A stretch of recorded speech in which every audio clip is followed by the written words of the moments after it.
गहराई में एक शोर सा रहता है। खामोशी के शहर में क्यों शोर सा रहता है।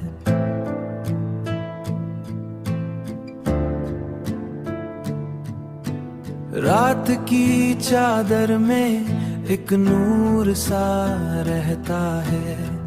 तेरी यादों का ही एक नूर सा रहता है।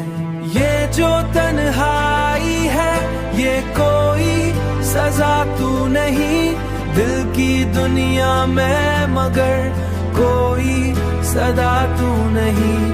फिर भी हर मोड़ पे एक चेहरा उभरता है क्यों, जो मेरे पास नहीं फिर भी जुदा तू नहीं। चांद जब तन्हा फक पर मुस्कुराता है कभी, मेरे अंदर कोई जख्म जगाता है कभी। मेरे अंदर कोई जख्म जगाता है कभी। वक्त की धूप में जलते हुए लम्हों के साथ तेरा एहसास भी साया बन जाता है कभी।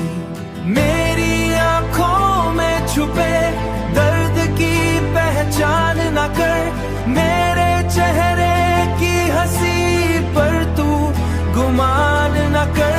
ये जो खामोशी है एक चीख छुपी है इसमें, मेरे हालात का आसान बयान न कर। आखिरकार यही बात समझ आती है, जिंदगी दर्द के साए में ही मुस्कुराती है।